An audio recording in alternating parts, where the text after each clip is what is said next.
Kicking off our list at number 10, the Dendera Light. Here we go. Going back to ancient aliens, maybe, who knows. The Dendera Light is a controversial image found in the Temple of Hathor in Dendera, Egypt. Now, some theories suggest that this image here depicts an ancient Egyptian light bulb or some advanced electrical technology of some sorts, which is pretty exciting. However, mainstream Egyptologists interpret it as a symbolic representation of religious concepts. That makes more sense than ancient Egyptian light brights, I guess. I guess it's not as fun, but sure, checks out. The bulb is more likely a depiction of the lotus flower, and the central figure holding a snake is associated with the creation myths. So yeah, there's some history there. There's some tea behind. There's some stuff you have to know. The Dendera Light is a subject of debate and speculation to this day, of course, because people want to believe that this is aliens, an alien light show. But there is currently no concrete evidence to support the claim that this represents ancient Egyptian knowledge of electricity or advanced lighting technology of sorts. Again, part of me wants to believe in ancient light bulbs, but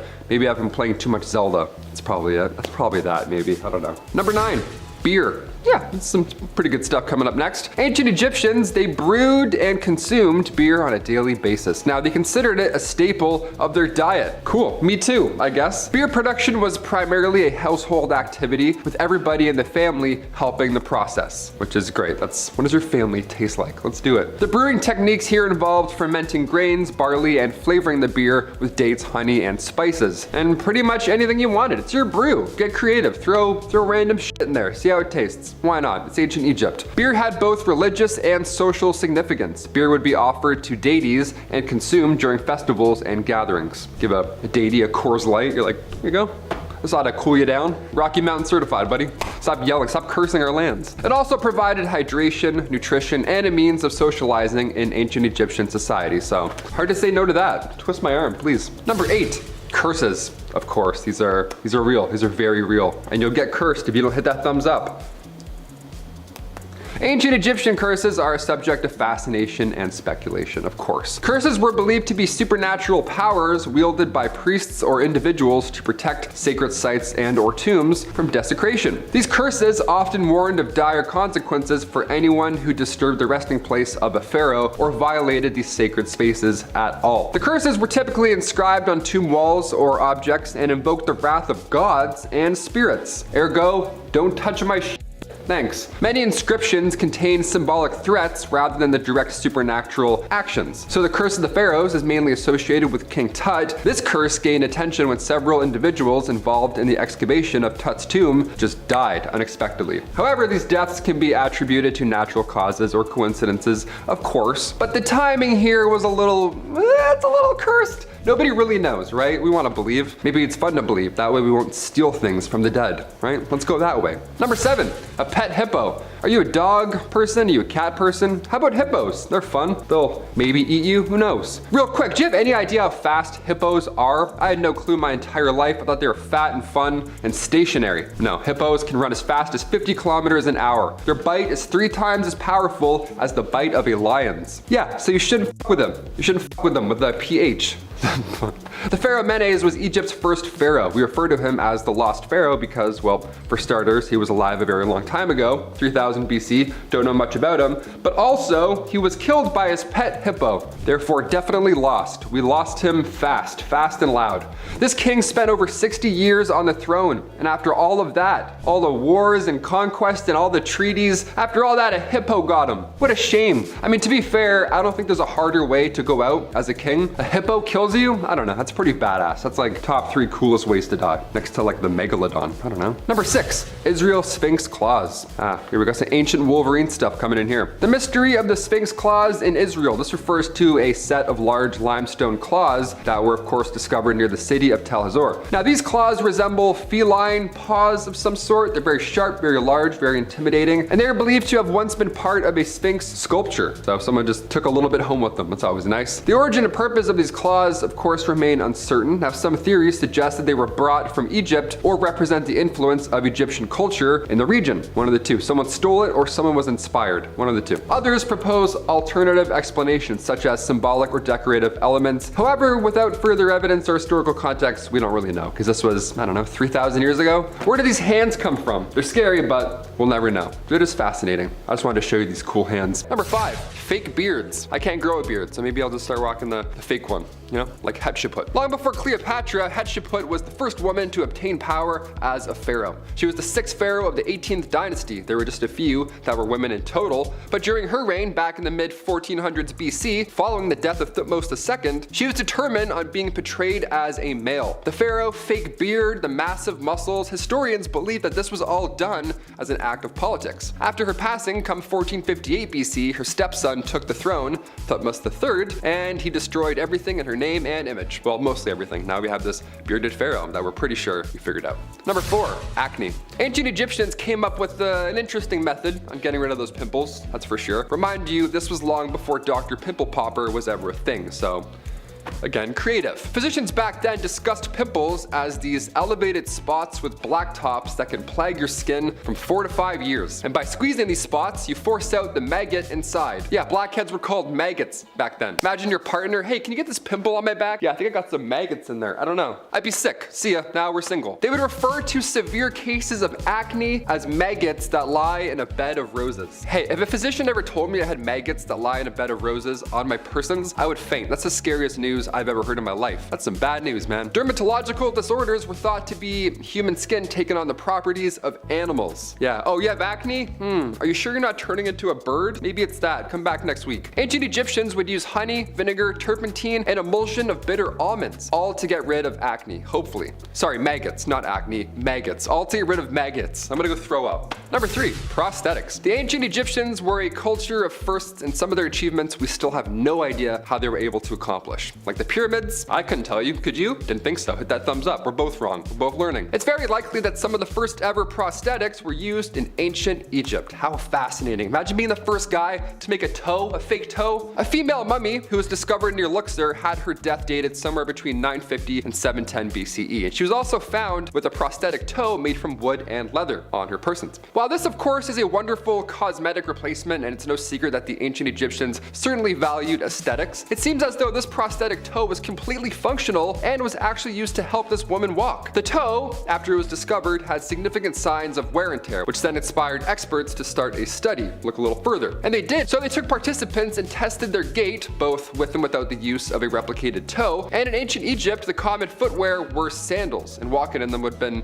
next to impossible without a big toe. So it's clear that this prosthetic was very helpful and important to those similar to this Luxor mummy. Not exactly a beauty practice, but I'm sure they also felt a little more confident with that toe. This is also too impressive to exclude. Beauty list. I'm like, yeah, toes are beautiful. Why not? Throw them on. Number 2, henna. I got henna done a few years ago and I totally blanked. I forgot that it lasted longer than like 2 days. I was like, day 4, I'm like, what's going on, man? Is this permanent? While on one hand, pun intended, it is beautiful, ancient Egyptians' use of henna went beyond style and beyond imaging oneself after the gods. See, henna also has cooling effects on the body, and ancient Egypt was quite hot. It was used by ancient Egyptians to color their hair and fingernails in shades of red and orange. Now this exact shade also provided comfort on hot days. Come back with some henna. Kind of nice. It lasts longer than a few days though, just so you know if you want to get henna. It's important to know. That guy did not tell me in Greece. No, he did not. And finally, number 1, deodorant. When it comes to deodorant, today we listen to the Old Spice guy. He's always whistling about something new. But long before he was born, ancient Egyptians used ostrich eggs for deodorant. They made perfumes and oils, this is commonly known,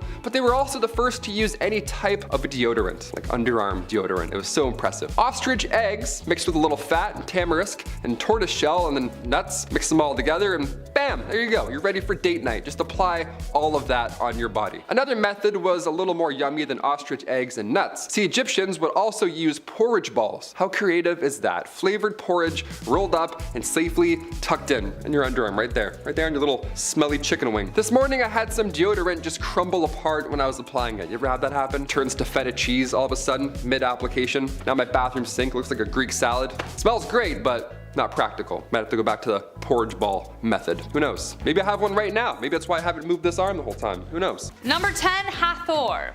The goddess Hathor was originally created by her dad, Ra, as a destroyer of men. She was supposed to punish all those who were disobedient to him. But then Ra was like, nah, I don't really like that idea. He just kind of changed his mind and decided to make her the exact opposite, instead the goddess of love. But she kind of loved killing men, and like even he couldn't stop her. So one night he gave her what was supposed to be a mug of ale, but actually made it like a special kind of blood, and she got so drunk off of it that she got too tired out to kill anymore and therefore became the goddess of love. Drunk in love, am I right? Her cult was centered in Dendera, where she was also seen as the goddess of fertility and childbirth. When the Greeks occupied Egypt, they compared her with the goddess Aphrodite. But unlike the voluptuous woman Aphrodite was depicted as, Hathor came in 3 forms, and I bet you can't guess which. She was depicted as either a woman with a cow's ears, wearing the headdress of a cow, or just a cow. Moo. Number 9, the beginning of the world. Yeah, what an inventive way to imagine the beginning of things. I mean, the Big Bang is still pretty crazy too, but hey, here we go. Freaking love how much magic is in these stories. Like, I'm in, because that's all there was at the beginning of the universe according to the ancient Egyptians. Just swirling darkness, chaos, and magic. Heka, the god of magic, was the only thing that existed, waiting for the opportune moment to begin. Then a hill showed up called Ben Ben, and out of which the god Atum erupted from. He was lonely, so he mated with his own shadow to give birth to 2 children, Shu and Tefnut. Shu gave life, Tefnut gave order. They left their father to build the world, but they were gone so long he took out his eye and sent it to search for them. In the meantime, he just kinda sat there contemplating eternity all alone. It was really sad. This guy sounds like Zeus mixed with Eeyore. Anyways, his kids came back and he was so happy he wept tears of joy, and out of which were born men and women. They also brought his eye back, so that was nice. Number 8, light as a feather. So unlike a lot of religions we've heard of, there wasn't really a concept of hell in Egyptian mythology. It was either you were worthy of heading into the afterlife or you weren't. Mat was the goddess of harmony and supported the belief that if harmony was disrupted, it must be restored. Every ancient Egyptian myth in some form follows this format. But the most important role she played was in the afterlife. When the soul left the body, it would appear in the Hall of Truth in order to stand judgment before Osiris. The heart would be weighed on a golden scale against Mat's white feather. If the heart was heavier, it would be devoured by a monster and the soul would disappear. If it was lighter, then you could go live in eternal bliss. So instead of several layers of burning torment, souls in Egypt instead faced eternal darkness and unconsciousness. The idea of non-existence was more terrifying than being cut up by demons. Number 7, Osiris and Isis. Okay, so we aren't strangers to deities being a fan of incest. It was kind of like how they multiplied, and ancient Greeks were okay with it, kind of, but they kind of weren't. Anyways, the Egyptian gods were no exception. Isis and Osiris were 2 of the 4 children of the goddess of Nut. Isis and Osiris were married and actually really in love. They dug each other. When Osiris rose to the throne as the eldest sibling, his brother Set was pretty jealous. So he took the life of his own brother, cut him into little pieces, and scattered them all over Egypt. He really wanted to make sure the guy was dead. But then Isis wasn't someone you wanted to mess with. She had great magical powers capable of restoring life. She collected all of the pieces of her brother/husband and breathed life back into him. Osiris returned to life and they made all the love and then soon conceived a child named Horus. However, Osiris couldn't return to the land of the living, so he had to stay and rule over the underworld. So his son Horus was left to get revenge, and we'll get to that later. Number 6, Anubis. Now, I think in Western films that depict ancient Egypt, like The Mummy Returns, the god Anubis is often associated with the underworld. You know, that creepy half-man, half-jackal creature who appears to walk out of your nightmares? Like, he's so creepy. Well, he did used to run the underworld until Osiris took over, but he was actually the god of mummification and the afterlife. So, not wrong, but not the whole story. Anubis was the son of Nephthys and Set. Well, kind of. Nephthys actually never conceived the child with Set. She kind of had the hots for Osiris. So she disguised herself as Isis and made love to him that way, and then Anubis came to life. That may have been one of the reasons Seth attacked Osiris in the first place, as his suspicions rose. But it was actually Anubis who helped Isis piece together Osiris, creating the first mummy. Fun fact, during the Greek rule of Egypt, Anubis and Hermes were seen kind of as the same, the people who ferried the dead to the underworld. Oh, sorry, and a point. Anubis was actually the one who weighed people's hearts, so he used the feather, the thing, you know what to do. He was responsible for doing that. Number 5. The plow. Back in the day when we started to move away from the hunter-gatherer lifestyle to more of a work the land and make a new farm lifestyle, Omari would go out into the field with his hoe and cultivate his land by hand. As you can imagine, this takes a hell of a long time, but we're a problem-solving species. That's why we got to where we are now. Enter the plow and the evolution of agriculture. So basically, you take your 2 favorite oxen and you connect them together, and you connect them to a beam of wood that shoots out behind to the plow handle and to the blade of the plow that would go into the ground and be dragged behind by the ox, breaking up the ground. All the farmer has to do is sow the seed. This simple invention changed everything, and it's still used in places where machinery is just unaffordable. Number 4. The calendar. No one would blame you if in the last 2 years you forgot what day it was. I know after spending a lot of time inside, I forgot what day it was, but every day is a Saturday when you eat spicy chicken wings in your tighty whities. Well, the Egyptians may have had one of the first calendars, and a gosh darn good one too. Their calendar had 12 months and over 300 days. The trouble is, after a while, it kind of got a little inaccurate. They did their best to fix it. I mean, clearly, if you look at the calendar, clearly it's the 5th of, well, I think that looks like 3 men walking in sand. And next month we have a special festival happening. It looks like it'll be a sunny day on the 12th of man with ball on his hat. Hieroglyphs are hard, man. I don't know. Number 3. Clocks. Alright, so I'm not going to sit here and tell you the Egyptians invented the modern clock. No. But they did have to tell time, and as any dad or survival guru will tell you, the most reliable way to tell what time of the day it is would be that massive floating ball of plasma in the sky, the sun. Assuming it isn't a super cloudy day or anything. The obelisks we see in Egypt were not just fancy deco pieces. They were actually sun clocks, used to see how the sun would cast shadows throughout different times of the day. They even used it to figure out which days were longer and shorter. There was an even more interesting clock though, a water clock. It was basically a stone vessel with a tiny little hole at the bottom which allowed water to drip at a constant rate. The water marks spaced out at different levels would tell you how many hours had passed. This one's good because it worked at night and on cloudy days as well. Number 2. Mummification. Welcome back to the land of the living, my friend. You've been gone for quite some time. Oh. Yes, the process of mummification, probably the number 1 thing ancient Egypt is known for, maybe besides the pyramids. While not the only civilization of the past to practice this, they kinda ran the show here. Basically, the pharaoh's corpse has to stay fresh so their soul can make it into the afterlife. The heart stays, but everything else is like a furniture after a bad divorce. It must go. The brain was stirred up like a family reunion square dance and drained like last night's punch bowl. But wait, horror fans, there's more. Lungs, liver, bladder, intestines, stomach, kidney, and basically anything you can scoop out with your favorite ice cream scoop is going. But don't toss them out though. Some of these organs were preserved in jars. Makes nice decorations beside the piles of gold found in the tombs. Yes, my liver jars. Oh, yes. Number 1. Cosmetic makeup. The ancient Egyptians created makeup as far back as 4000 BC. That's a long time ago.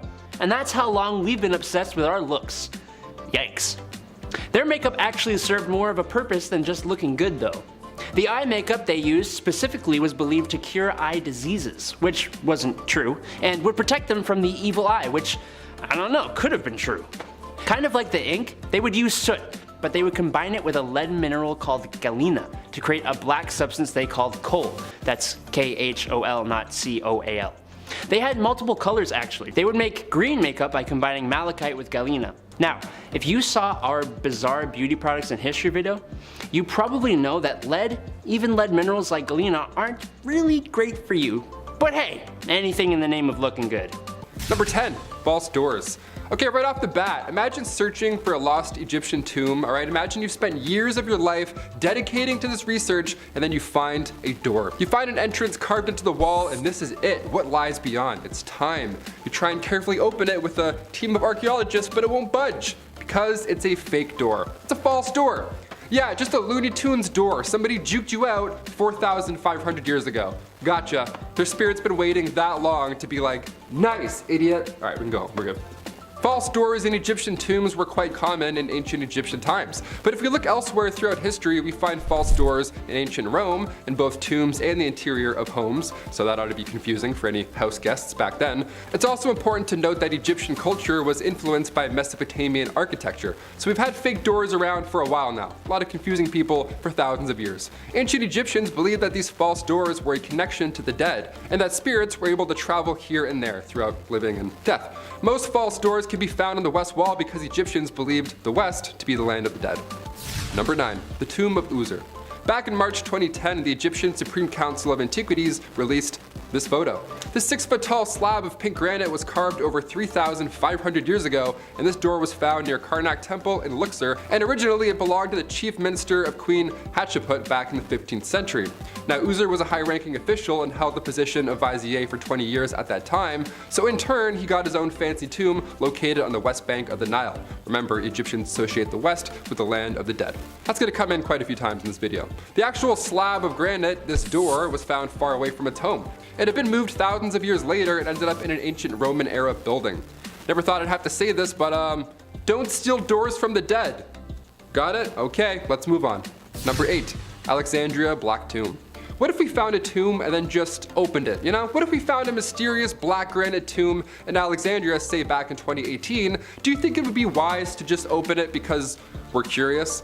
Spoiler alert, we opened it and it was exactly what we thought it was going to be. When archaeologists found this massive tomb untouched for over thousands of years, on one hand, yeah, that's a feat in itself, but us humans, we're curious creatures. We just gotta just a little peek just to see who's in there. I mean, after all, it could be Alexander the Great, right? That's the whole point of all this. Egyptian news outlet El Watan reported that the tomb was lifted only a few centimeters before every official involved at that construction site just fled the scene. They straight up just ran away. It smelled that bad. Mustafa Waziri, Secretary General of the Supreme Council of Antiquities, this guy put his entire head in the tomb just to show us that it's safe. That's great. I mean, you could use your hand, maybe even a foot, I guess, just a little foot dip, but straight to the head dipping? Come on, Mr. Waziri, be smart about this. Number 7, Valley of the Kings. While March 2020 wasn't the best month of all time by any means, Egyptian officials did locate a secret vault hiding in the sands of the Valley of the Kings in Egypt. Just off the west bank of the Nile, the Valley of the Kings, as its name hints towards, is a pretty historical part of Egypt's past. Again, do we want to open this vault? Probably not, but did we? Yes. Bones and goo and history. What do you know? Surprise, surprise. Number 6, 2020 tombs. Summer 2020, nice. While most of us was stuck inside watching Netflix, more than 100 sealed coffins were found. And yes, they were occupied for the most part. Found, of course, in Saqqara, Egypt, Egyptian archaeologists have never been more excited. Maybe we'll find the body of Cleopatra. Wouldn't that just be dandy? The fact that we found over 100 of these still in great shape is mind-blowing. Grave robbers have been around since ancient Egyptian days, and for all of these to be untouched for this long is honestly unbelievable. These findings date back to 712 BC, which was a period where Egypt was controlled by foreign civilizations. That's what makes this so insane. Like Persians and Greeks, they were all around at this time. The idea that we're finding mummies is great and all, but again, do we need to open all of them up? Maybe there's treasure, maybe there's bodies. Either way, it's not yours. Am I insane? Maybe I'm insane. Do we need to find Alexander the Great this badly that we're willing to disrespect this many souls in the process? Number 5, the Lost Labyrinth. Archaeologists uncovered what's believed to be the remains of a long-lost labyrinth below the sand of the Pyramid of Hawara, known as, quote, the Labyrinth. Built by Amenhotep III, it was the most visited sites of the ancient world. Greek Herodotus claimed to have counted 3,000 rooms in the pyramid's funeral complex during the 5th century BC. According to them, The underground temple consists of over 3,000 rooms filled with remarkable hieroglyphics and paintings. Close, too, located less than 100 kilometers from Cairo. In 2008, with the aid of ground-penetrating technology, a Belgian-Egyptian expedition was able to confirm the presence of an enormous underground temple. With no visible remains, the story was thought to be a legend passed down until Egyptologists uncovered its foundations in the 1800s. The results of this expedition indicate the presence of grid-like structures deep beneath the sand. Please tell me there's no minotaur just running around down there. Okay. Number 4, the Mystery Queen. Archaeologists have unearthed a tomb of a previously unknown queen believed to have been the wife of Pharaoh Neferefra, who ruled 4,500 years ago. The tomb was discovered in Abu Sur, an old kingdom necropolis southwest of Cairo, where there are several pyramids dedicated to the pharaohs of the 5th dynasty. The name of his wife had not been known until recently. She was Khenta Khaz, renowned as the mother of 2 Egyptian pharaohs. Khenta Khaz I is a mysterious woman who ruled in the 4th dynasty and has archaeologists puzzled at her burial complex in Giza. Though rough evidence for ancient Egyptian queens, the remains of this female leader were undisturbed for 2 millennia within the necropolis until its excavation in the late 1930s. Hieroglyphic inscriptions concerning her title had been discovered and subsequently became open for interpretation. Her title was initially regarded to be, quote, King of Upper and Lower Egypt and, quote, Mother of King of Upper and Lower Egypt. So who was this mysterious, powerful figure in ancient Egypt? Who was she? Number 3, the Dendrolites. All these tombs and underground chambers, how the hell did they see anything under there? Well, we really don't know, but we have some sort of direction. These ancient battery-looking light bulbish things could have maybe been the power source. Ancient Egypt seems to be full of keyholes, drill holes, and shafts that are literally impossible without high-powered tools. Most people say aliens, me included, but I also say the Dendera light bulbs. They've been theorized as being some sort of battery. The Hathor temple at Dendera contains several relief depictions Harsamtus in the form of a snake emerging from a lotus flower. The Dendera light is a variation of this motive, showing Harsamtus in an oval container, a snake inside taking a number of humans to lift, and it holds apparent meanings of the start of creation. Look, I don't care what you say, this thing is a light bulb. It's got a filament. And coils? Come on, drill holes? They couldn't have just lit fires underground? The smoke? The heat? I don't think so. Now, a couple of DeWalts. Just sanding up the pyramids real nice, you know? Who knows? Who knows? Number 2, the city of Punt. The land of Punt, or the ancient city of Punt, was an ancient kingdom sometime back then. A trading partner of ancient Egypt. It was known for producing and exporting gold, aromatic resins, precious stones, black wood, ivory, you name it. The region is known from ancient Egyptian records of trade expeditions. At time, Punt is referred to as the land of God. No pressure, archaeologists. The exact location of Punt is debated and unknown by historians. Cue Indiana Jones movie. Various locations have been offered: southeast of Egypt, a Red Sea coastal region, Somalia, Ethiopia, Sudan. No one really knows. First deciphered in Egyptian hieroglyphics in 1822, scholars began reading Egyptian texts and the mystery got mystery. That's not a word. More questions arose as to where Punt was located and what happened to it. The land of Punt is written by voyagers as being praised for its lavish riches and goodness of land. Okay, so it exists somewhere. This is awesome, isn't it? Wouldn't it suck if we already found everything? We're going on an expedition, boy. Grab your things, let's go. And coming in at the number 1 spot, the Sphinx. Where do I even start? Known as the oldest carved rock ever, its age is debated literally every day due to the questions it asks scholars. Was it wind erosion? Water erosion? How many times was this thing broken and rebuilt? The Great Sphinx of Giza, the limestone statue of a reclining sphinx, a mythical creature with a head of a human and the body of a lion. Facing directly west to east, it stands on the Giza Plateau on the west bank of the Nile. The face of the Sphinx appears to represent the pharaoh Khafra, although this is heavily debated as wrong gears and looking nothing like him. It's since been restored with tons of layers of limestone blocks. Although still unfixed, its nose was broken off for unknown reasons between the 3rd and 10th century. Maybe some artillery fire over the years, who knows. The Sphinx is the oldest known sculpture in Egypt, and archaeologists suggest that it was created in the Old Kingdom using unknown construction methods. Yeah, definitely that battery thing. From 1817 to 1930, this thing was buried up to its neck and written and drawn about for centuries. I wonder what other secrets lay under her right now. I guess we'll eventually find out someday. I wonder what else is just waiting to be dug up, you know? Imagine they find a cell phone Kicking off our list at number 10, ancient Egyptian eyeliner. Whenever you see hieroglyphics or any art depicting the great pharaohs, they're usually rocking some impressive eyeliner. They look great, right? Like a 90s pop star, they look awesome. Ancient Egyptians were the OG eyeliner users. They made their own eyeliner from lead salts. And no, before you think about getting creative, do not try this at home. This wasn't an ideal process. See, for starters, these salts were quite high in lead concentration. So, in order to avoid that mess, ancient Egyptians first had to process and then filter that lead salt for up to 30 days in order to get the lead levels low enough to even be applied. So you had to plan accordingly. You're like, oh, I have a pharaoh date in 30 days? Perfect, we'll start now. It was a hazard if done incorrectly. Not only was this ancient beauty practice, well, beautiful to look at, but Egyptians also needed eyeliner to protect against sun damage, as well as fight off any infections. Yeah, we don't encourage rubbing lead on your eyes today. We have a few different methods on, how to look good.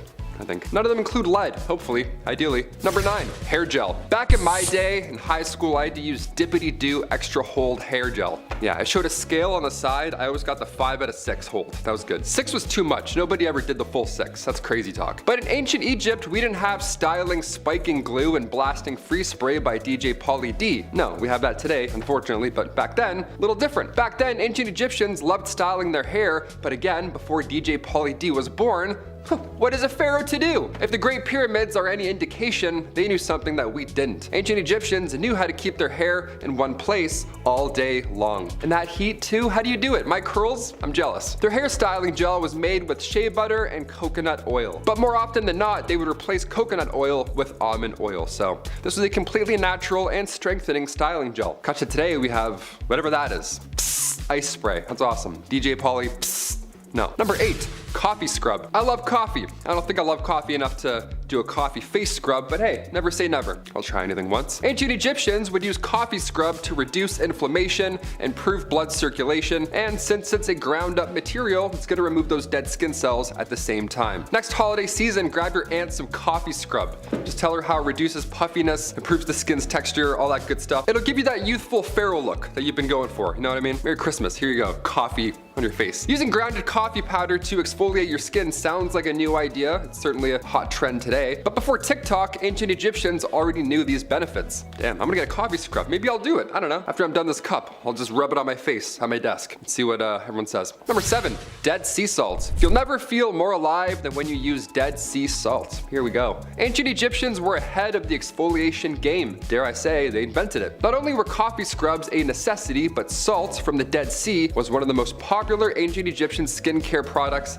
ever. We traveled far and wide for this one. Salt collected from the Dead Sea was used to exfoliate dead skin cells, and it was so well known at this point that rumor has it, Cleopatra herself would travel all the way to the Dead Sea from Egypt just to take a bath. Yeah, let's be honest, after this point, we'd all love a rejuvenating Dead Sea float. That sounds way better than what I've got at home. Well, bathtub, I can't even fit in this thing. Dead Sea sounds way better. I once left a house party early to go have a bath. Swear to God. York University. Dipped at like 10 o'clock. I was like, I'm cold. I'm not doing this. 40-minute walk. Worth it. Leave your friends for a bath. Do it. Number 6, wax cones. Head cones, also known as perfume cones, were used in ancient Egypt. You've probably seen them in a thumbnail here at some point. The art depicting head cones is quite unique looking. It's like a pharaoh with a triangle on their head. You're like, what's happening there? What is this? Was like Illuminati? What is this? Long before Pantene Pro V, when it came to head cleanliness, these triangular wax cones were here to save the day. And they looked pretty fun to use. I don't know. They would just sit on top of your head. You didn't need to mix anything with lead for 30 days or bran or anything like that. You didn't need to put any organs in jars, just a wax cone atop of your head. Easy. Back in 2019, experts found archaeological evidence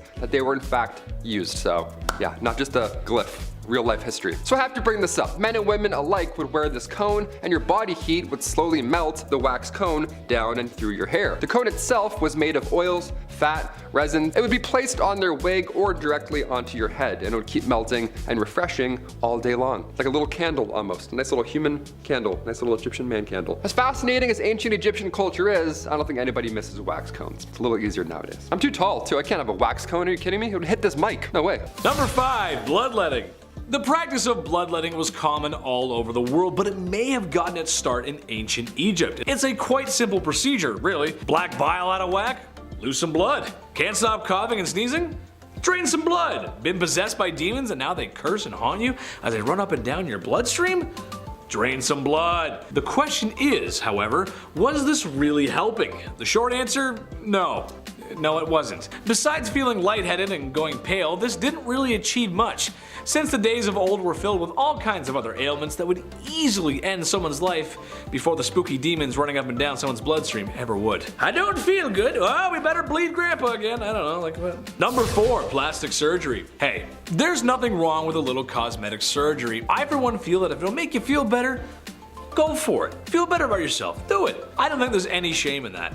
It's been around for a long time, so long that ancient Egyptians might have come up with the first nose jobs. Obviously not like the ones today, but they were knowledgeable in surgeries. After all, you open the chest cavity of a dozen kings and you jot some stuff down on some papyrus, you learn a thing or two. More interesting than shaving down your own beak, however, was their implementation of the prosthesis limbs. Yes, all the way back then. One mummy was actually found with a fake toe. When tested in the modern day with period-accurate sandals, it proved to work quite well and moved more efficiently than first thought. Again, for the time, this was pretty advanced. Number 3, the Ode of the Nile. Imagine people working all day in the blistering sands of Egypt, where the sun beams down on you like, well, the sun in the desert, lifting massive rocks and carving them to shape. I don't know about you guys, but I would be sweating. And that also means I wouldn't be smelling too fresh, resembling that of a high school locker room. Yuck. Well, the Egyptians knew this was an issue, so they came up with what was probably the first underarm deodorant, using nice herbs and other items that had pleasant aromas, and stuck them where the odor was coming from. In your armpits. I just know that after a long day of hard labor in the sun, I would need more than cinnamon sticks and lavender to tame the odor of my sweaty lumberjack armpits.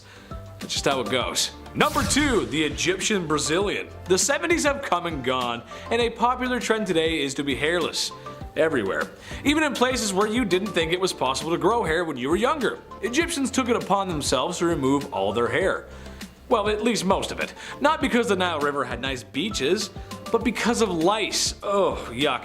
While not an exact cure for the itchy bugs that plague schools across America, it did seem to help. And if you've ever had lice before, you know how bad that sucks. I had them once. It was the worst. Cut my hair, shape my head. Lots of baths. It's no fun, man. I'm too cute for that. I don't want that. Number 1, Wario breath. Wow. Okay. It makes sense that Egyptians would come up with breath mints and mouthwash. They fed their laborers diets of foods that contained a lot of onions and garlic. Sure, I'm just like everyone else who cooks. And when the recipe asked for 1 onion, maybe I put in 2. When I asked for 2 cloves of garlic, maybe I put in 4. You gotta love that flavor. It was thought that they help fight off disease, and they were kinda right. However, after eating all that flavor, your breath would be something rancid. So herbs and mints were used to help quell the breath that could peel the paint off of walls. Thank God. Number 10, bowling. Where would we be as a species if we didn't spend the entirety of the 1990s in bowling alleys and arcades? In later years, they seem to have fallen out of style, and for the life of me, I can't figure out why. Where else for $20 a person can you spend time in a large building with the heat on and the youngest people besides you and your friends is a league of retiree bowlers saying questionable things in the lane beside you? A blue carpet with planets and rocket ships has the same amount of character as the musky clown shoes you wear as you approach the snack stand. A waft of radioactive nacho cheese assaults your nose as the bubblegum chewing student behind the counter asks if you want another room temperature domestic beer. Nice. The foam and bacteria forming in your stomach is a classic tale of a bowling alley tucked away in a Midwest snow-covered state. Nice. Now, with my colorful depiction aside, let's get to the history. None of that glory would be possible without the Egyptians. Yes, they invented bowling. No nacho cheese and weird animations on the TV, but it was still bowling. The ball was made of rope and leather, or sometimes rock, as were the pins. Throw it at the pins, simple, that's it. That's bowling. Number 9, math. Oh, math. You remind me of a simpler time. A time when I was bawling my eyes out while my dad asked me over and over again, "What is 9 times 3?" Expecting me to come up with the answer under the enormous weight of patriarchal pressure. 27, Dad! It's 27! While the ancient Greeks usually get credit for coming up with mathematics, they actually took it from the Egyptians across the Mediterranean. And then, yes, they improved upon it. The Egyptians used a numeral system that helped them solve equations involving multiplication and the absolutely disgusting fractions. These guys understood concepts such as geometry and algebra, and they were the first civilization to develop and solve second-degree quadratic equations. I don't even know what that means. I wonder if there was ever a little ancient Egyptian boy who got yelled at the ancient dinner table by his ancient father about finding the circumference of a circle in the middle of the night. Probably. Number 8, papyrus. I heard Egyptians like paper. Well, you're gonna be doing a lot of paper rolling when you're living in a van down by the river. Huh, strange. I think I've heard that somewhere before. Yes, the Egyptians gave the world papyrus, which eventually would become paper.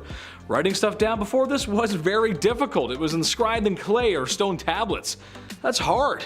How is a stenographer supposed to do their job? Or when you get mad at an office printer for not working, you can't just break the tablet.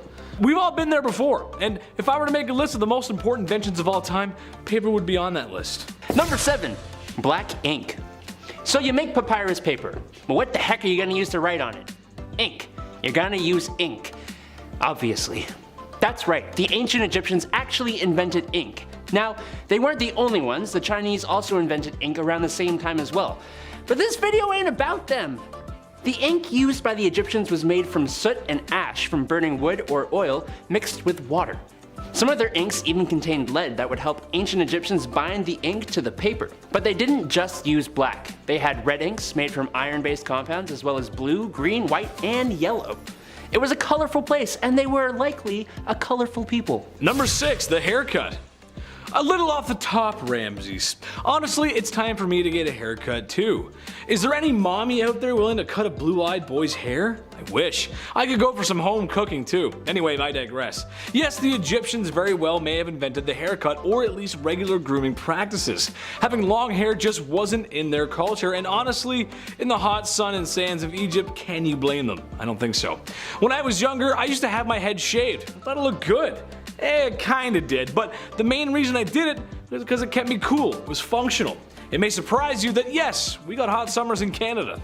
So I can understand why the Egyptians did that. That being said, they did manage to keep some of their facial hair because beards are like makeup for men. We just look better with them. We look good.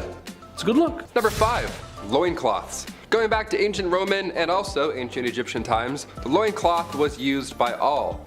Either that or you would just be naked. I found this neat step-by-step online on how to make your own loincloth, because that's apparently what I do on my free time. Thank you for asking. And it's a bit more complicated than I thought. It's way more complicated than just throwing on sweatpants or even, the towel folds like a toga. This had numerous steps. We don't have a lot of archaeological evidence because these linens barely made it through a decade, let alone all this time. But ancient Romans would use leather to make underwear.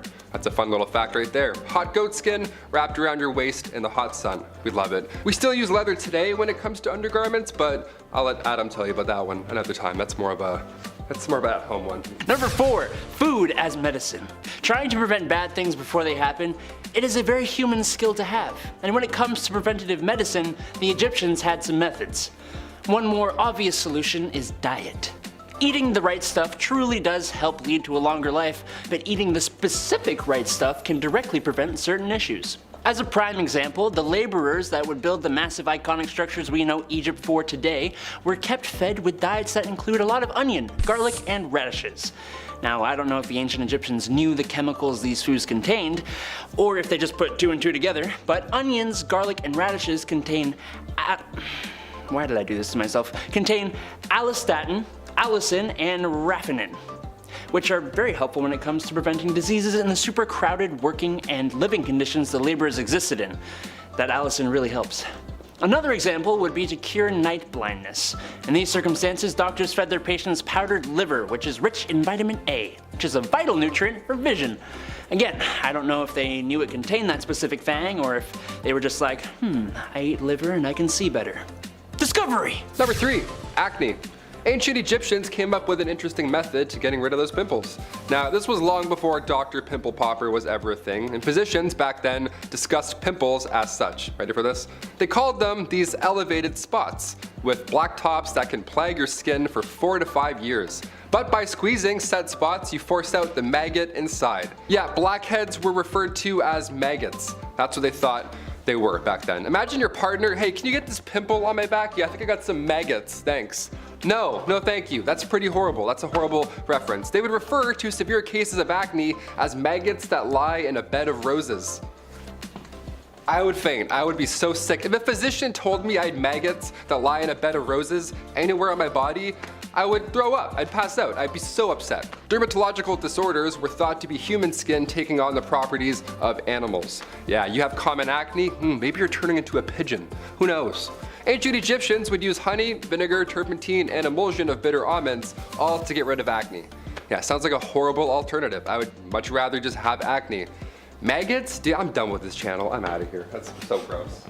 Number 2, eye makeup. Almost everybody and their mums knows that the Egyptians wore that crazy awesome eye makeup. But what you might not know is that it didn't just serve the purpose of making you look absolutely stunning. No, a lot of these eye makeups were lead-based. Now, that sounds pretty bad, I can't lie. It does. And it likely was for some, but it was possible that it boosted nitric oxide by up to 240% in cultured human skin cells.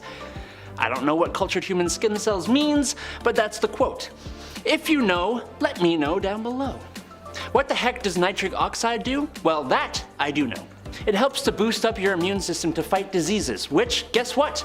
That's pretty important, especially in the marshy areas around the Nile where eye infections are actually pretty darn common. What's cool is that research suggests the Egyptians actually knew that and specifically synthesized the makeup for this purpose. Neat. Finally, number 1, mummification. Back in the day, mummification was common, and even today we're finding more mummies. Like literally last month we just unraveled 6 more. It's crazy. We're uncovering more ancient history, which is great, but how exactly was this process done?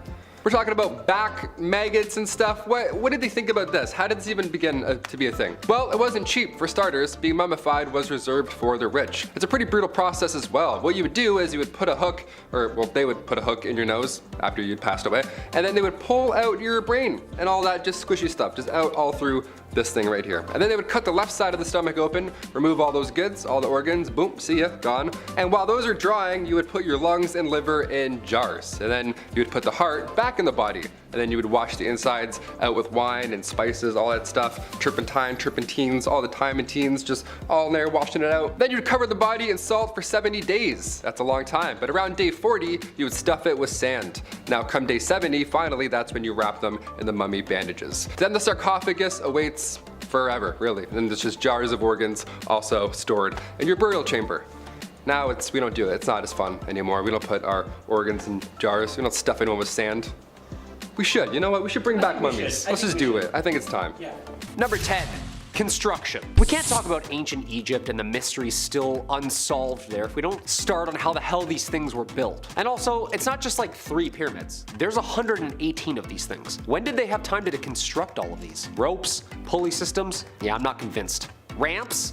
Ramps. Ramps would have been a mile long against the pyramid's height. That's like hundreds of years right there. You ever dug a hole in your backyard? 2 feet. It's like 6 hours right there. And a sore back. Some have theorized a water hydraulic system was used to transport the carved rocks up slopes and tubes with tidal power. Okay, better. But like, how did they line up the rocks so perfectly and so square at the top? 1 inch off and every carpenter knows that's gonna shift everything. Also, the alignment to true north, the odd coincidences with the dimensions resembling the cosmos, they couldn't have known back then, you know? Buckle up, it's only gonna get weirder. Number 9, Chamber of Secrets. In 2017, scientists were able to peek inside the Great Pyramid finally using modern day physics. Particles, actually. What they found revealed numerous hidden secret chambers and rooms that were thought to never exist. The most bizarre discoveries was a massive unknown void nearly 100 feet long that lays just above the pyramid's grand gallery. Khufu, also known as the Great Pyramid, was received the most attention due to its size and age, but it wasn't the only chamber they found. Now, gold, mummies, manuscripts, ancient technology, what lies inside these voids? Also, how the hell did they floor and roof a room that's inaccessible? How do you build that inside such a small chamber already? Muon tomography uses cosmic rays of muons and generates a 3D image through nearly any material. This technology is groundbreaking, literally. Yep, found it, there it is. Number 8, the Saqqara Temple. The Pyramid of Djoser, also known as the Step Pyramid, is an archaeological site in the Saqqara necropolis. The discovery of a 4,400-year-old tomb, now seen as UNESCO's World Heritage Site, is the 6th tier four-sided structure, which very well may be the earliest colossal stone structure in Egypt, and possibly the world. Stone mounds were made in Europe for millennia, but it was the pyramid shape that started here. It was built 27th century BC during the 3rd dynasty for the pharaoh Djoser. The pyramid is the center of a huge complex and an enormous courtyard surrounded by ceremonial structures and decorations. Its architect was created from the Egyptian architect himself, Imhotep, the high priest of the god Ra. This guy was like the building manager, you know? The head architect. In fact, wasn't even found or really even studied till about the 1920s, and was recently excavated in 2018. The pyramid went through several revisions over the years, and in March 2020, the pyramid was officially reopened for visitors after a 14-year fix-up. Check out Netflix, they do a great documentary on this. Number 7. Queen Nefertiti, the queen of the 18th dynasty of ancient Egypt, the beloved royal wife of Pharaoh Akhenaten. Nefertiti and her husband were known for a religious revolution in which they worshipped solely the sun disk Aten as their one and only god. Oh! Blasphemy! She reigned during what was arguably the wealthiest and most lavish period of ancient Egypt. Here's the weird part. We don't know where she is. Usually kings and queens are buried in very spiritual, very high-ranked places like the royal tomb. Easy to find. But nope, no one can find her, or even know what happened to her. In 2015, archaeologists thought, with high-resolution scans, voids that are behind the walls of Tutankhamun's tomb proposed maybe that she was there. Nope, no Nefertiti. In 2003, archaeologists thought through the hair DNA, Nefertiti's mummy may have been, quote, the younger lady. Nope. Turns out it was just Tutankhamun's mom. So what exactly happened to this famously revered queen? Who knows? Aliens, dude. When in doubt, always aliens. You know what I mean? Number 6. King Tut's death. When archaeologists opened a sarcophagus in Egypt's Valley of the Kings for the first time in 1923, it was the discovery of a lifetime. The ancient Egyptian boy king, King Tutankhamun, the burial chamber of the 19-year-old who ruled 3,300 years ago. But why did he die so young? DNA tests and CT scans show he suffered from malaria, a broken leg, and congenital deformities associated with inbreeding, common amongst royalty. Ouch. Because of his tomb's extremely small size, historians think King Tut's death must have been unexpected, and his burial rushed by A, who succeeded him as a pharaoh. The tomb's chambers were packed to the brim with more than 5,000 artifacts including furniture, chariots, clothes, weapons, and 130 of the king's walking sticks. A 24-pound solid gold mask was placed over him, and he was laid in a series of containers, 3 golden coffins, and a granite sarcophagus. His death still has scientists scratching their heads. Also, look up how many archaeologists died months after the cursed tomb had been raided. Yeah, you don't want to know. Number 5. Well, I didn't have any corn. Austin Powers reference for you. You know the character I'm talking about, I can't say it. Here's a hygiene product that just makes me question life. The very fabric of our existence. Whether it was the Big Bang or the almighty creator, there's just no way this was ever meant to happen. It doesn't make any sense. One day, somebody was walking along the Nile River and was unfortunate enough to step in crocodile droppings. Now, most people would say gross and move on. Oh, no, not the people of ancient Egypt. They felt the stinky, squishy unholiness on their feet and said, yes, we must bathe in this. And they did. They took the forbidden mud bath, the brown tsunami, the cesspit of no hope. You can call it whatever you want, really. It's horrible either way you look at it. Supposedly, it was meant to keep you young and beautiful. My only question would be, at what point did they realize poo baths were a mistake? Was it when they were smelling it and it was bad? Or was it when it accidentally got in your mouth or something like that and you're just like, oh, what got that out of my mouth? That's the Scottish Egyptian, in case you were wondering. Number 4, waste removal. This one is kind of a broad stroke, but hear me out. There's no plumbing, no waste removal, and people kind of just go wherever they want. A lot of that unhygienic waste is kind of just laying about. However, the people of Egypt also had the advantage of the Nile River, which means they use that bad boy for everything. Transport, irrigation, a water source, and of course, a bathroom. Which, in case you didn't know, your source of water and irrigation should be two separate, they shouldn't go together, that's not good. This is a good explanation for the plagues of Egypt, besides the sin, bad sinners, no sinning. As years of that kind of negligent waste management are liable to make any pharaoh sick.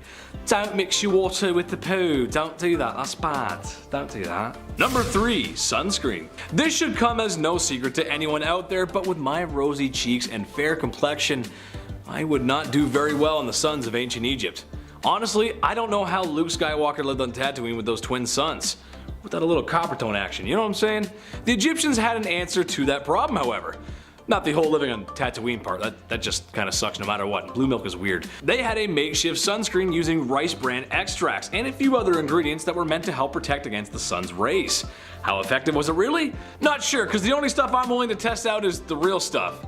And if I get burnt, then I start peeling. And then somebody has to rub aloe vera all over me. Be right back, I'm gonna get some sun. Number 2, cursed craft dinner.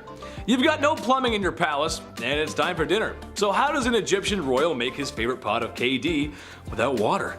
I mean, if college kids can do it in their dorm room, surely they can master the art of post-secondary cuisine. Well, for some unlucky folks, it means taking a pot and walking down to that old Nile River, almost like people rely on water or something, and take a big scoop of water and bring it back. But while you begin to scoop some water, you may notice someone is picking up crocodile dung. And people are bathing in the water. And to your left, there's a maiden washing clothes, and to your right, there's a man doing something I can't repeat on YouTube. Oh well, time to scoop some more water up and consume this clean, nice water at home. Oh, this is the best. Tastes like the village. It's nice. Number 1, pink milkshake. Does it still count as hygiene if you ain't breathing? I say yes. Besides the pyramids and maybe the Nile, mummies are the most famous things about Egypt. And in a weird way it is hygiene. Hygiene for the afterlife. When someone super important passes on, it's time for a little game of operation. Stomach, liver, intestines are removed and put into jars. You never know when you might need that next. The heart is left because it's the heart, and the Egyptians were die-hard poets, so you got souls in there, you gotta keep that. The most grim process to me, however, is turning the human brain into a forbidden milkshake by mashing it with a small spike and then draining it out in what must have been the grossest waterfall ever. Oh god, oh god, that's so gross. Anyway, then you take some linen and start wrapping the mummy up like a dad wrapping last minute gifts on Christmas Eve. Bada bing, bada boom, there you go. Buddy is prepped for the afterlife. Don't mind me, I'm just gonna be sick from the brain milkshake. Ooh. At number 10, brotherly love. There were some weird things happening between the gods in Egyptian mythology, as we will come to learn through this video. To get us started on this journey through the strangest of stories, let's talk about some serious closeness between the gods Osiris and Isis. These two gods were husband and wife, but they were also brother and sister. Yeah, it's weird, but they were gods, so I guess it was fine. These two ruled Egypt until their other brother Set killed Osiris. When her husband died, Isis went on a search to find Osiris's body because she just really wanted to have a child with him and just wasn't gonna let pesky old death get in her way. When she found Osiris's remains, she was able to resurrect him for long enough for them to conceive a child. However, that process was a little difficult because she wasn't able to get the most important part of him for that because a fish had apparently eaten his member. Again, Isis was a very resilient woman, and quite crafty too because she just crafted him a new device, if you will, and they went on to produce a son, Horus, who would later become the new king of Egypt. This story is a little weird, don't get me wrong, but it's also a story of perseverance, I guess, so maybe it's not all bad. At number 9, trophies. I know a lot of people like to save little mementos and souvenirs from things that meant a lot to them in life. People save movie stubs from their first date with someone, little objects from their childhoods, and a whole collection of other things saved from different points of their lives. There was an Egyptian god who sort of did the same thing, but a little creepier. Well, actually it was a lot creepier. The god Anubis was the god of mummification, and I guess you could say that he just really liked his job. He was part of the embalming process for some big names like Osiris. See, tying it back to the previous story when the god Set killed his brother Osiris, he got pretty buddy-buddy with Anubis because he offered Osiris's organs to the god of mummification. But not for Anubis, since he was known to collect pieces of the remains of people that he had embalmed. He had a thing for limbs and other remains, I guess. It was a weird collection to have, that's for sure, but for the god of mummification, it almost seems fitting. Before we carry on talking about some of these strange things that Egyptian gods did in their mythology, why not leave a like on this video if you're enjoying it so far, and while you're at it, maybe consider subscribing to the channel to see more videos like this one. At number 8, the last snack. For the Egyptians, a person's burial and their soul's final journey was a very big deal. We're probably all familiar with the mummification practices of the ancient Egyptians and all that, but what comes after was also pretty interesting. When someone died, it was believed that their soul would then move on to be judged. The soul would leave their body and go to the underworld, searching for the Hall of Truth. Once they found it, they would then be judged on who they were in their life, and if they passed the test, then they got to go to paradise. But if they failed, then they became a nice little snack for the goddess Ammit. Ammit was known as a demon goddess and dubbed the devourer of Amenti. When the deceased was tested and their heart was weighed against a feather, if they failed that test, then Ammit would eat the person's essence and they would vanish for eternity. Obviously you wouldn't want that to happen, so I guess this was just an incentive for Egyptians to live life as a good person. At number 7, down the Nile. Now I know that I've mentioned the story of Set and Osiris a couple times now, but their story is just so messed up and weird that I have to keep including the best parts of it. Anyways, we all know that Set overthrew his brother Osiris as the king of Egypt, and did so by killing him, but let's talk about exactly how that happened.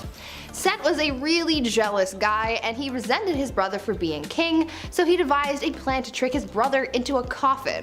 Set had a coffin designed exactly for Osiris' measurements, and while at a party, Set challenged Osiris to get in it, as he promised that he would give the coffin as a gift to anyone who could fit inside it. So yeah, it was rigged from the start. So Osiris gets inside, and obviously it was a perfect fit. What he didn't know though was that this was where he would remain forever, because Set sealed his brother in the coffin and sent it down the Nile River. After that, Osiris' wife/sister Isis went to go find him, and blah blah blah, we already know what happens next. At number 6, Lady of Plagues. Guys, if you haven't already clued in, we're still in a panorama, a panzerati, a pandemic. It seems like it'll never end, and after learning about the Egyptian goddess Sekhmet, I think I know why we're all going through this. It's because someone pissed her off big time. Sekhmet was known as the Lady of Terror, and if you don't get a good sense as to who she was just by her name, just you wait. This goddess had the ability to spread pestilence and plague against anyone who remotely angered her. So judging by that, I think if you believe in this kind of thing, someone has some serious apologizing to do. Because of this insane power, Egyptians were brought up to know that they had to stay on Sekhmet's good side, otherwise it would be risking the health and safety of themselves and those around them. So this is a PSA to whoever made Sekhmet so mad. Please go apologize. Buy her some flowers, make a sacrifice or two if you have to. Please just make her stop. It's literally my birthday today, and all I want to do is live out my 20s in peace. Please, just do it for me. At number 5. Number 5, fake beard. I need one of these because, yeah, I tried recently and it disappeared off the channel. I was too ashamed to come back. Long before Cleopatra, Hatshepsut was the first woman to obtain power as a pharaoh. This is pretty impressive. She was the 6th pharaoh of the 18th dynasty. There were just a few that were women in total, but during her reign back in the mid 1400s BC, following the death of Thutmose II, she was determined on being portrayed as a male pharaoh. So the pharaoh fake beard, the massive muscles, historians believe that this was done as an act of politics. Now after her passing, come 1458 BC, her stepson took the throne, Thutmose III, and he destroyed everything in her name. Just scripted. Back then it wasn't, hard to just, you break one thing and then everything's gone. Well, mostly everything. Now we have this idiot being like, hey, fake beards, look at that, you missed one. Number 4, game night. I love board games, even Monopoly, believe it or not. I have the patience for it every now and then. But ancient Egyptians, they also fancied a board game, turns out, who knew? Dogs and Jackals, Mehen, Senet, and 20 Squares. These were all popular go-to games for their ancient Egyptian cottage weekends. Mehen was played around 2500 BC, and the goal was to reach the center of the spiral first. The board was a coiled snake almost. It was quite beautiful. Senet was the most popular game. Queens and kings alike would play this one. Senet had a long board with 30 squares painted on it. Now, of course, the rules are still unknown and heavily debated, just like Monopoly. But you had 3 rows of 10 squares. The last 5 squares are decorated, so it's assumed that this game was themed on the afterlife. Plus, King Tut was buried with one of these game boards. There's something very Jumanji about this that I want to know more of, but I also don't want to know more of. Why was he buried with a board game? That's kind of terrifying. There's also some paintings of Queen Nefertiti playing a board game of sorts. Yeah, it kind of looks a lot like chess. Imagine playing a pharaoh in chess. My palms would be so sweaty. I'd be like, checkmate, please don't exile me. Thanks so much. Let's play again sometime. Peace. Number 3, The first peace treaty. Bizarre at the time? Absolutely. Definitely, this is a first. The first peace treaty in history was back in 1271 BC. Now at this point in time, Egyptians and the Hittite Empire, they were fighting over modern day Syria. Now this conflict had been lasting centuries, and come 1274 BC, the Battle of Kadesh was now underway. At this point, there's tons of bloodshed, no clear victor in sight, so what's left to do at this point? A peace treaty, right? Hopefully, ideally, Ramses II and King Hattusili III both negotiated a peace treaty where both sides would aid each other if a third party decided to now get involved. A copy of the treaty can be found in New York right above the entrance to the United Nations Security Council chamber. Pretty impressive. I have a license plate above my room, so that's almost as cool, I guess. It's also in the Guinness Book of World Records as the oldest peace treaty, so that's how you know it's official. Guinness confirms it. Moving on.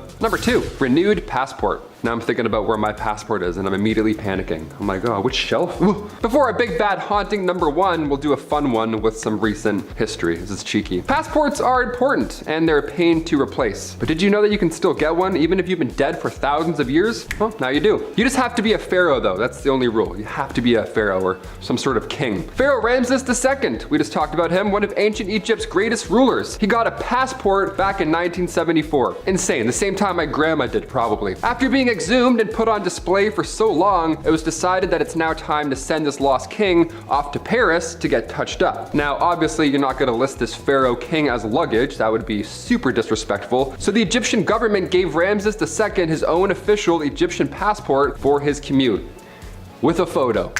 Just in case you didn't know. On the passport, he had his info, it's all great. He had his age, very old, occupation, a king. And in case it wasn't obvious, it was stated that the king was deceased. Looking at him, you're like, oh, yes, certainly. Yeah, go on in. Definitely dead. For sure dead. Don't even have to look twice. We're good. And finally, number 1, trusty servant. In ancient Egypt, it was common for servants to accompany their masters into the afterlife. Whenever they go, now you have to go. Horrible, right? This practice reflected the belief that individuals needed assistance and companionship even in the realm of the dead. Hashtag needy. Servants were considered essential for ensuring the comfort and well-being of the deceased here and again in the afterlife, which doesn't make a lot of sense, but again, long time ago, different beliefs. They would be depicted in tomb paintings and inscriptions, and their statues or figurines would be placed in these tombs to then serve the deceased. These servants were believed to continue their duties in the afterlife, providing sustenance, performing daily tasks, and maintaining the deceased social status. Like, when does it end, guy? Like, come on. The inclusion of servants in burial rituals exemplifies the importance of social hierarchy and the idea of continuity in ancient Egyptian culture. So while it's crazy to us, it's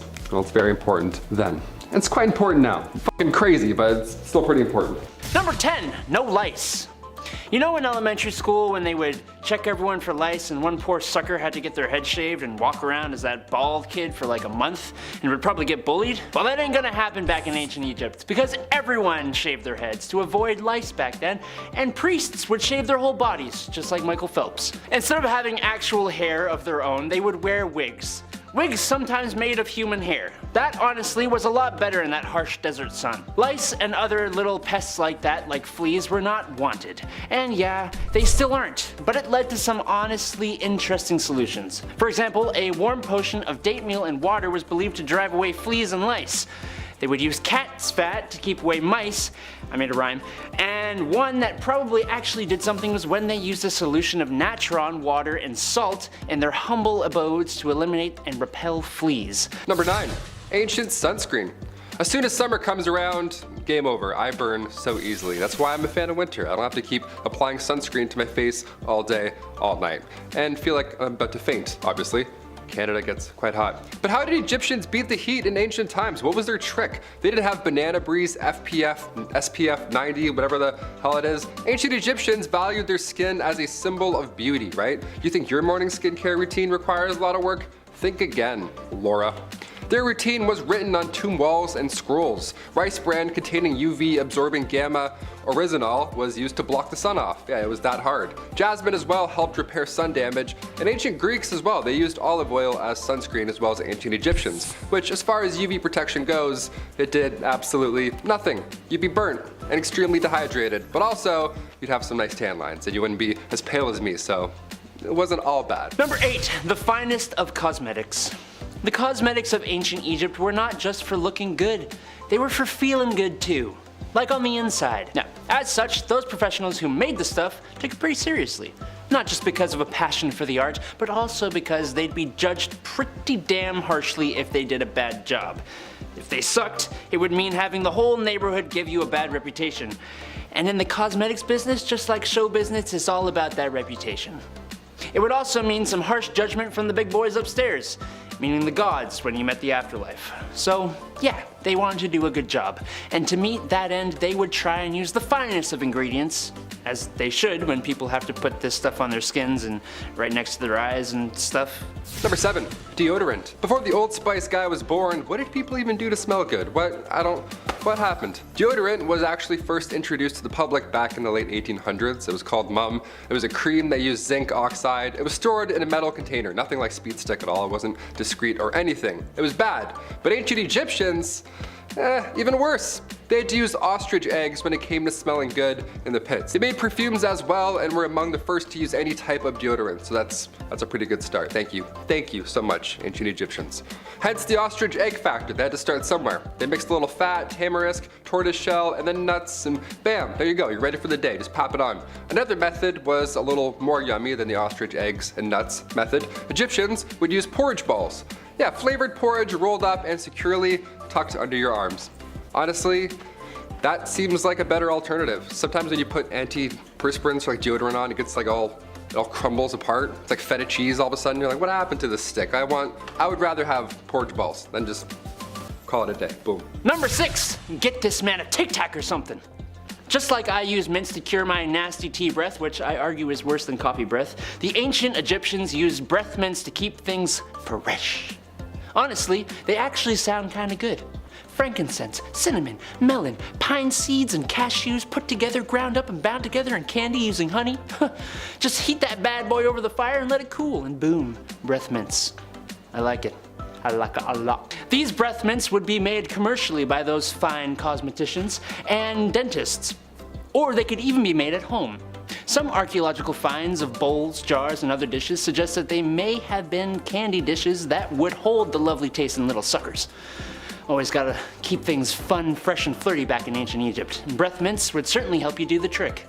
Nice. Number 5, Horus and Set. Speaking of Horus, earlier, remember how I said Horus had to take over defending his father? Well, here is where this story begins. When Horus grew up to be a man, he pulled a Hamlet. He was like, "You killed my father, prepare to die." Thus a series of battles ensued, and one of the gods didn't play fair. Set kept cheating at everything and continued to come out as victor. Not surprising since he didn't earn his way on the throne, he killed for it, kind of like a certain Claudius. Eventually Isis stepped out to help her son/nephew overcome her brother. She set a trap for Set, but after some pitiless begging for his own life, she let him go. Horus was pissed, so angry some of the other gods got upset that he was so angry. They agreed to compete in a final boat race and Horus was like crushing it. He was doing really well, he was about to win, but then of course Set cheated by turning into a hippopotamus and attacked the boat, therefore claiming victory once again. Osiris finally showed up and declared that no man should take the throne through murder. So Horus took the throne. Why Osiris didn't just settle the whole deal from the beginning is confusing in itself, but hey, kinda reminded me of the eagles that showed up at the end of Lord of the Rings that could have saved like 3 movies, you know? Kinda like that. Anyways, let's move on. Number 4, Ra and his boat. Ra is one of the most revered gods in Egyptian mythology, especially since he was the god of the sun. He was depicted as a man with the head of a falcon. That kind of makes sense. He was once the greatest of all gods but had to take a step back after he got too old and tired, and especially considering his task, I can see why. His job was to drive away darkness and sail across the skies delivering light wherever he went. But at night he would dive into the underworld and have to cross 12 gates. 12 hours, an hour per gate. After paying his respect to Osiris every night, a giant snake named Apophis tried to attack and swallow the boat. Every night! Poor guy, no wonder he got worn out. Every day it got harder to defend, and even one night, Apophis succeeded, but could only hold the sunlight for so long. She threw it up, which explained solar eclipses. After Set was cast out after the whole nephew battle, he ended up serving Ra in his boat and kept the snake at bay, but there's something confusing coming later that I think you'll agree is very confusing, so here we go. Coming up next we have Bast, number 3. Have you ever had a cat look you up and down and kind of like expect something? Like worship? You know? Are you a cat person? Dog person? Let me know in the comments. Well, that's because cats were a big deal in Egyptian mythology. They even had their own goddess. Bastet was a cat goddess depicted as a woman with a cat's head. Cats had a meaningful role in ancient Egypt as they protected their food from rats and snakes. They were even seen as family members, and to harm one was punishable by death.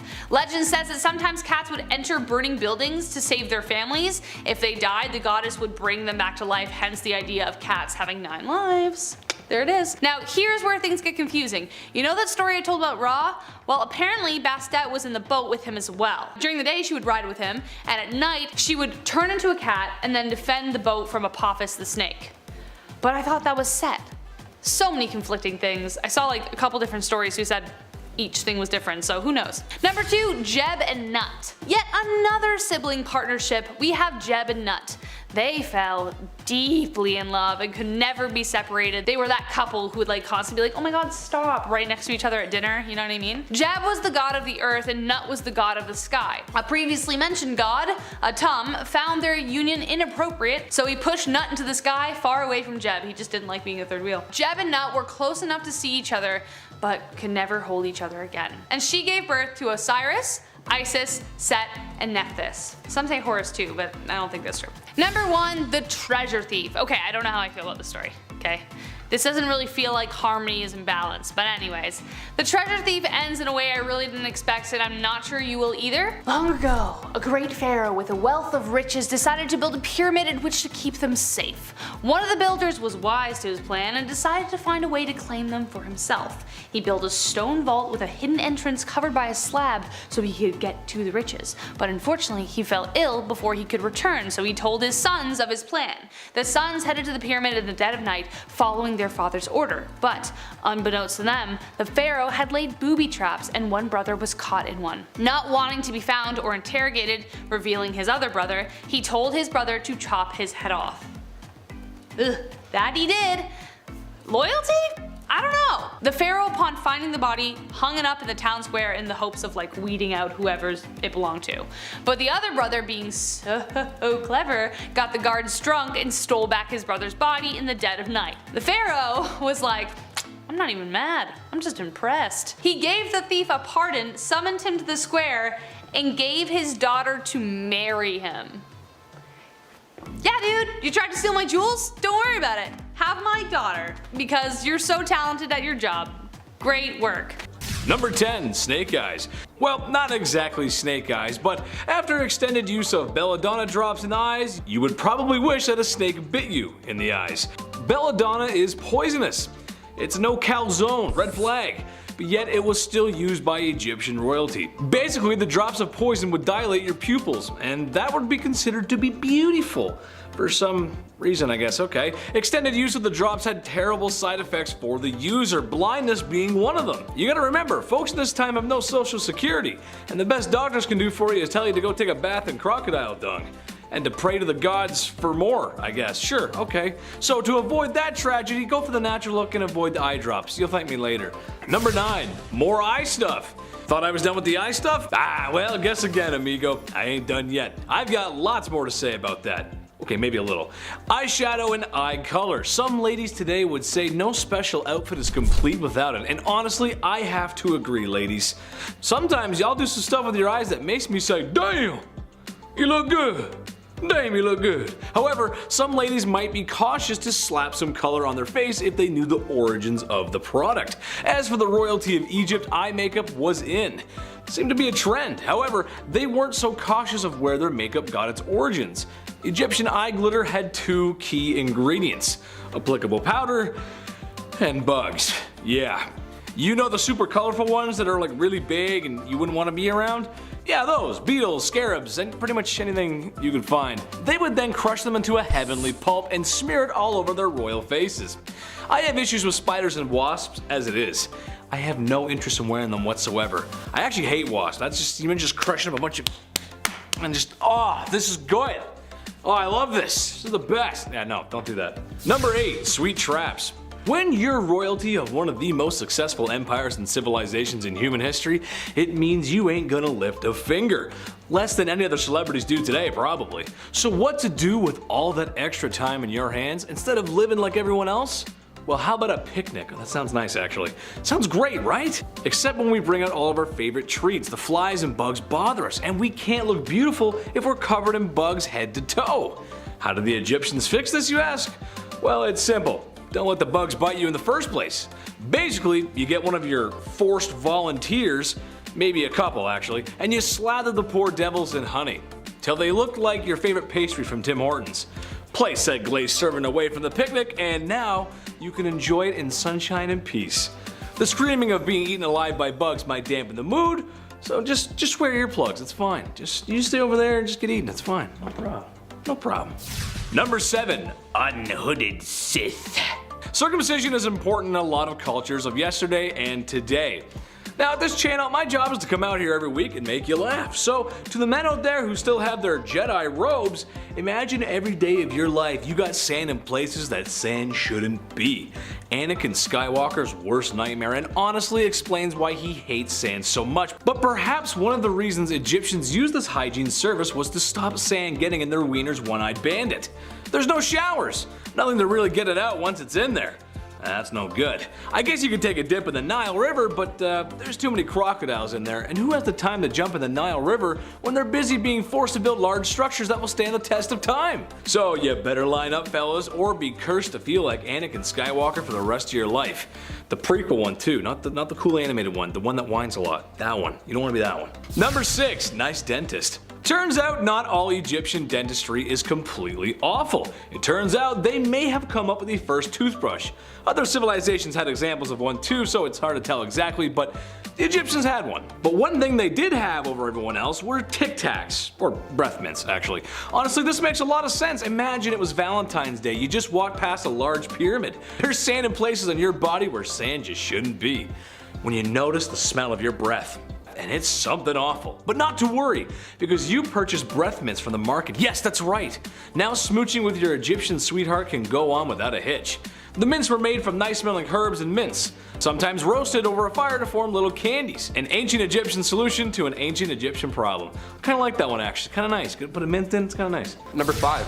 Luxor Tomb. We've been saying 2,500 years ago, and don't get me wrong, that's an awful long time to go. But in 2014, archaeologists discovered a 4,000-year-old tomb from the 11th dynasty, tucked away in Luxor, Egypt, of course, as this list says.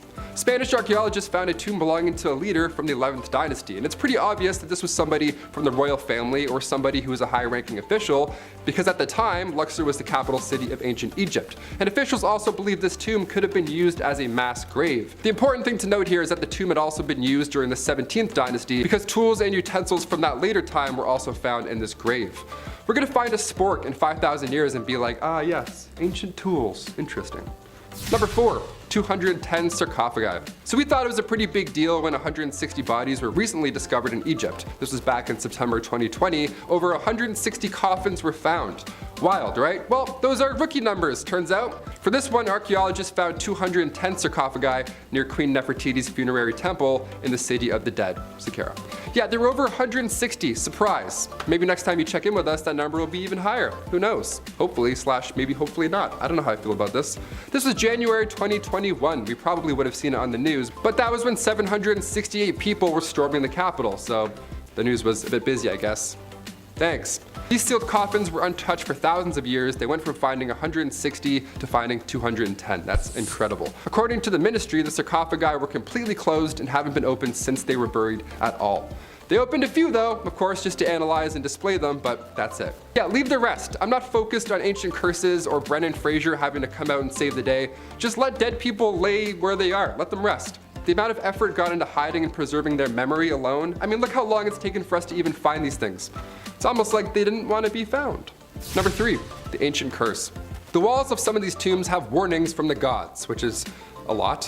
One of them warning trespassers that the gods will wring their neck like that of a goose.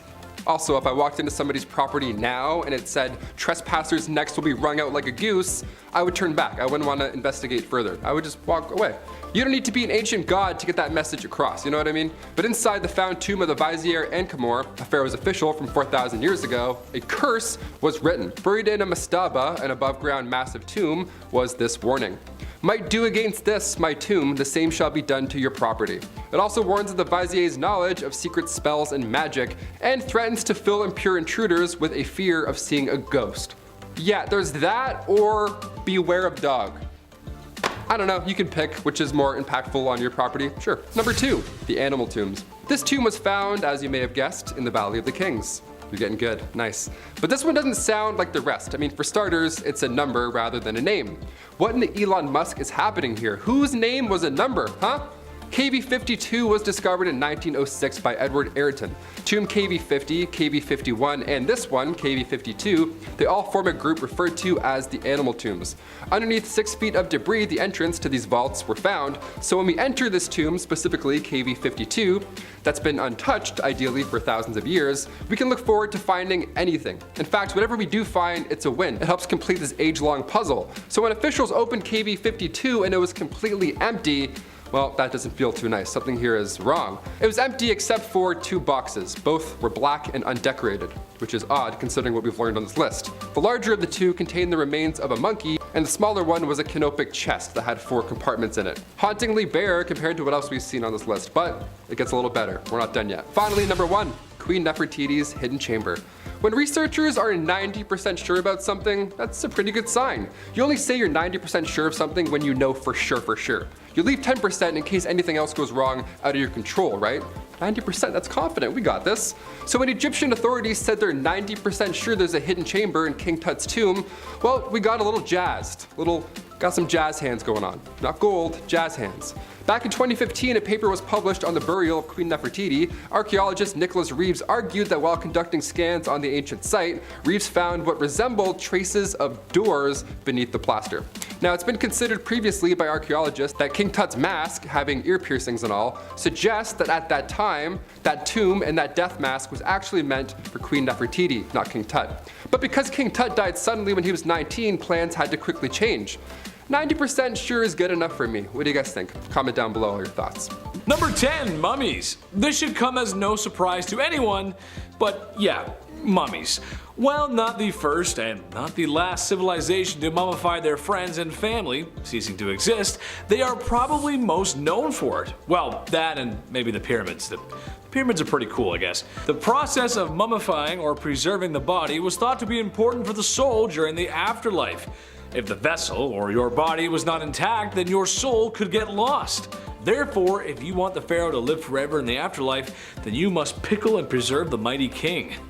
I don't want my soul getting lost. Number 9, 40-year-old's worst nightmare. Despite my best efforts and anti-aging cream, there will come a time when I will be old. Personally, I'm not worried about putting some mileage on. That's life. However, something I am concerned about is the effects of aging. Have you ever just noticed that you ain't as limber as you used to be? You get tired easily. And if you have more than 3 beers, you have to lay down for 3 days. However, something that happens to a lot of men reaching their 40s is a little trouble in the bedroom. This was an issue in ancient Egypt, except sadly, there wasn't a messed up process to fix impotence. I know, right? That's crazy. You thought I was gonna say something weird like wrap a snake around it or something. But no. When in modern times the cute waitress at the golf clubhouse just doesn't get your blood pumping anymore, you can reach for a small blue pill that everybody knows. Egyptians did not possess such luxuries and instead prayed for the Pishadil to work. Dear Desert G-Bus, please make my wiener work again. Thank you. Number 8, ahead of their time. Ancient Egyptians just may have been ahead of their time and didn't know it. The Egyptians had tons of different herbs, plants, and methods for treating all kinds of ailments. Their alchemy skill was maxed out. I never did that. However, one method they came up with may have been helping more than they thought. A porridge mixture that was boiled down that contained tetracycline, which, just in case you didn't know, is known as an antibiotic. This would have been very helpful for the time, as a scrape on the knee could be the difference between living and, well, not living. While this was being used, it's unsure if the Egyptians really knew why this method worked. We doubt they understood the finite details of antibiotics, and I'm not going to stand here and pretend that I do either, because I don't. Number 7. Tales from the Crypt Keeper. You didn't think I was going to talk about mummies and not talk about how they make them, right? Hold on to your spittoons, this is going to be a rough one. Okay, so we all know that when we pass on, our bodies begin to decay and break down. The Egyptians knew this, so they would have to be one step ahead if they were to have the king pickled in time for the afterlife. Well, first things first, the brains? They gotta go. They would remove the brain with a large spike and sort of mash it up there and well, then they drain the contents from the nose, which that is just disgusting. Stomach, colon, and lungs, well, those won't be needed in the afterlife either, so they gotta go too. But the heart stays though. That's where the soul is. The king was then dried out with mounds of alkaline salt in the world's best beef jerky impression. Afterwards, oils were rubbed into the skin and eventually a resin was applied to aid in the linen wrap sticking to the body, making for that distinct Tupperware brand airtight seal. The pickled king was wrapped numerous more times just to be safe, and then, if he was OG enough, placed into a sarcophagus, and if you're really cool, you'll get your own room full of gold and treasures, and your pet Whiskers, which is a cat, and be mummified because, well, you need him in the afterlife too. That is one heck of an undertaking process. And to be fair, it kinda worked, because there have been a few mummies recovered from Egypt, and they're in amazing condition, considering the age, of course. Number 6, a little off the top. Okay, without the comment section oversharing here, some people have had circumcisions and some haven't. It's a part of life, okay? That's how it goes. Debatable to some, but it happens. This was a common practice in ancient Egypt, claimed to be for hygiene reasons. However, there's something a little bit different about their process. See, today it happens when you're a baby. A strange man comes in the room, and he cuts what he has to cut. L'chaim, it's done. There it is. That's it. It's over.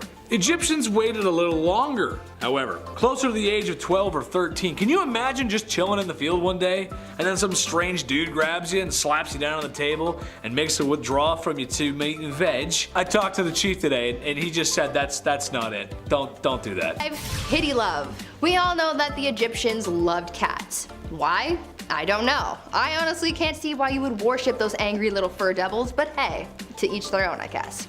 The Egyptians even had their own goddess for cats called Bastet, and though you might think that she was just some crazy cat lady goddess, you would be very, very wrong.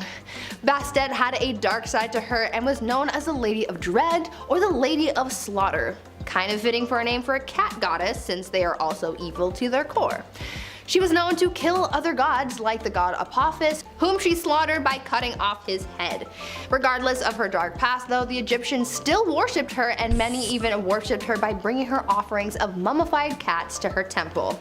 Cats bring out the darkness in people, I'm telling you. At number 4, boozy blood. Sometimes we make bad decisions when we're emotional. Like those times that people punch walls when they're really mad and totally regret it afterwards. Well, even though they were deities, sometimes the Egyptian gods would do some regrettable things too. Ra, the sun god, had a mighty temper and was known to make some pretty rash decisions. At one point, Ra decided that he wanted everyone to just die, and so he instructed his daughter Hathor to slaughter all the humans that she could find.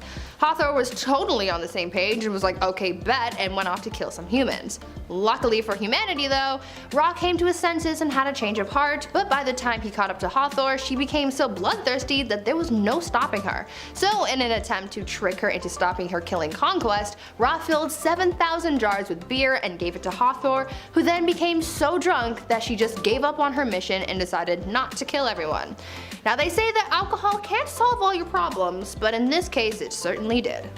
At number 3, creation. There are so many creation stories out there created by various religions and civilizations.